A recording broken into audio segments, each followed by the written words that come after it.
Bangladesh medical ইউনিভার্সিটিতে আসলে পুরোপুরি একটি সংস্কার দরকার। আমরা হেলথ সেক্টর রিফর্ম কমিশন থেকেও কিন্তু এই বিশ্ববিদ্যালয়ের সংস্কারের জন্য প্রস্তাবনা দিয়েছি। প্রস্তাবনার মধ্যে অনেকগুলো প্রস্তাবনা আছে যে একজন ভাইস চ্যান্সেলর আসলে কে হবেন, তার কী কী ডিগ্রি থাকা উচিত, কী কী যোগ্যতা থাকা উচিত, সেটাও আমরা বলেছি। আমরা বলেছি যে তার ক্লিনিক্যাল ডিগ্রির পাশাপাশি তার যদি এরকম কাউকে পাওয়া যায় যার মধ্যে পিএইচডি ডিগ্রি আছে, যদি না পাওয়া যায় তাহলে যিনি ক্লিনিক্যাল আছেন তিনি সর্বোচ্চ ক্লিনিক্যাল মানের আছেন কিনা সেটা দেখা। পাশাপাশি হলো আপনার শিক্ষকদেরও এই যোগ্যতাগুলো থাকতে হবে। যিনি প্রভিসি হবেন তার যোগ্যতাটা কী হবে, যিনি অন্যান্য পদে থাকবেন, কোষাধ্যক্ষ হবেন বা অন্যান্য পদে যাবেন, তাদেরও কিন্তু ওই সংক্রান্ত যোগ্যতাগুলো থাকতে হবে। তাহলে তারা কিন্তু ভালো চালাতে পারবেন।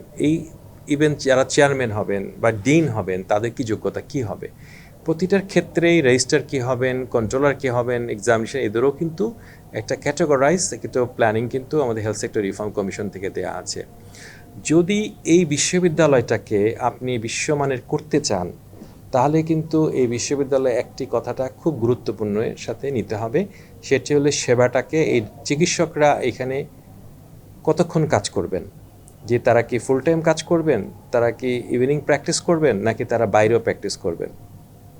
যদি এমন ব্যবস্থা কখনো করা যায় যে সরকার যদি এরকম কোনো উদ্যোগ কখনো গ্রহণ করতে পারেন এবং চিকিৎসকদেরকে উপযুক্ত বেতন দিতে পারেন এবং তাদের জন্য যারা বাইরে প্র্যাকটিস করেন তারা যদি ওই মানের কাছাকাছি মানের কিছু তাদেরকে ওইভাবে আকর্ষণীয় হতে হবে করা যায়, তাহলে হয়তো ওরা এখানে ফুল টাইম দিতে পারেন। কারণ একজন শিক্ষক গবেষক যদি এইখানে পুরো সময়টা কাজ করতে পারতেন তাহলে উনি যে পরিমাণ ইনপুট দিতে পারতেন বাইরে থেকে কিন্তু এটা উনি দিতে পারবেন না। যদি সত্যি সত্যি আমরা এটা পরিবর্তন চাই তাহলে কিন্তু আমাদেরকে একজন অধ্যাপক যিনি ক্লিনিক্যাল সাবজেক্টের কমপক্ষে তাকে আমার প্রস্তাব 5 লক্ষ টাকা মিনিমাম দেওয়া উচিত, এবং যারা অ্যাসোসিয়েট প্রফেসর মিনিমাম 3 লক্ষ টাকা দেওয়া উচিত, এবং যারা অ্যাসিস্ট্যান্ট প্রফেসর মিনিমাম 2 লক্ষ টাকা বা আরও প্রয়োজন হতে পারে যার যা লেভেলে আমরা দিতে পারি। যদি দিতে পারি এবং তারা যদি আগ্রহ নেন, যে কারো উপরে বাধ্যবাধকতা না, তারা যদি এরকম অফার থাকে তারা হয়তো অনেকে আগ্রহী হতে পারেন এখানে ফুল টাইম কাজ করার জন্য।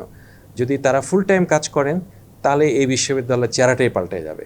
এখানে রুগীরা খুবই ভালো মানের সেবা পাবে এবং আপনি গর্বের সাথে এখানে এসে চিকিৎসা নিতে পারবেন। কারণ দেখা যাবে অনেক ভালো ভালো চিকিৎসককে আপনি ইভিনিংয়ে পাচ্ছেন, যারা এখানে চিকিৎসক দিচ্ছে তারা অ্যাসোসিয়েট প্রফেসর হবেন, অ্যাসিস্ট্যান্ট প্রফেসর, কেউ কেউ প্রফেসরও হতে পারে।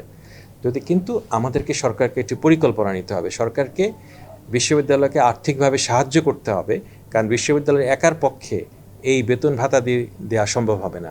সরকার যদি এগুলো করে এবং পুরোপুরি আপনি যেমন বললেন যে রেসিডেন্সিয়াল যে আমাদের রেসিডেন্টদের কথা, ঠিক একইভাবে এই ক্যাম্পাসের ভিতরে যদি সমস্ত শিক্ষকরা এবং যারা ক্লিনিক্যাল সার্ভিস দিয়ে থাকেন বা অন্যরা সবাই মিলে যদি এইভাবে আমরা কাজ করি, কারণ শিক্ষা গবেষণা আপনার একজন মানুষকে যদি তার আয়ের জন্য আবার এখান থেকে বের হয়ে আরেক জায়গায় যেতে হয় তাহলে তার কিন্তু অ্যাটেনশন ডাইভার্টেড হয়ে যায়।